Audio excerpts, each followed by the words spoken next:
Madam आखिर में मैं एक छोटी सी कविता बोलकर बैठ जाऊंगा, कृपया घंटी मत बजाना, फिर डिस्टर्ब हो जाता है मैडम प्लीज। छोटी सी कविता है कि बात चली थी भारत को डिजिटल इंडिया बनाने से, बात चली थी भारत को डिजिटल इंडिया बनाने से, बात चली थी एक के बदले 10 सर करने से, बात चली थी बुलेट ट्रेन चलाने से, बात चली थी 56 इंच का सीना दिखाने से, बात चली थी ना खाने से ना खिलाने से।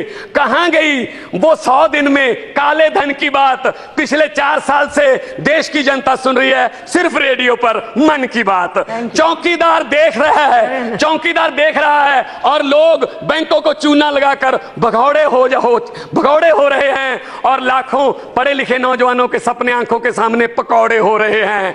अब तो साहब के ऑफिस से मेन्यू बनकर आता है कि हमने क्या पहनना है और हम क्या खाने वाले हैं। मोदी जी अगले 6-7 महीने में आप जाने वाले हैं, कृपया जाते जाते ही बता दीजिए अच्छे दिन कब आने वाले हैं। मैडम मैं ये कहना चाहता हूं, आज डिबेट किस बात पे चल रही है? बेरोजगारी पे तो कोई डिबेट ही नहीं चल रही, आज डिजिटल इंडिया पे तो बात ही नहीं कर रहा, आज डिबेट चल रही है हिंदू मुस्लिम पे। कोई भी टीवी लगा लो, हिंदू मुस्लिम। ये देश में जो ये विभाजन की जो राजनीति है ये बहुत ही खतरनाक है, ये बहुत ही देश को बांटने वाली बात है। मैडम पेट्रोल और डीजल के भाव कहां चले गए?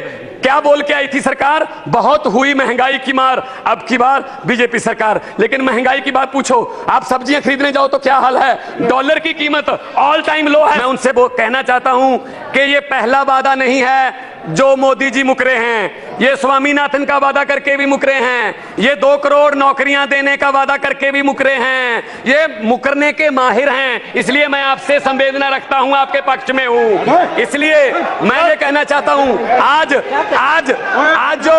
आज मेरे मित्र जो हैं जो बोल रहे थे, आज मेरे मित्र बीजेपी के जो जितने भी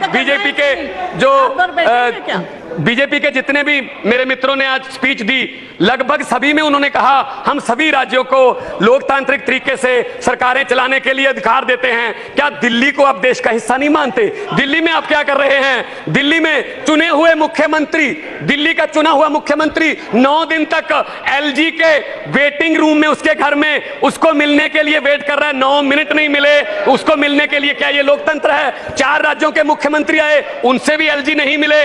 मैडम स्पीकर, जिस घर में एलजी रहते हैं उस घर में अंग्रेजों के जमाने में वायसराय रहते थे, शायद वायसराय की आत्मा एलजी में घुस गई है। क्या लाट साहब के डंडे से दिल्ली चलाओगे? क्या ये लोकतंत्र है?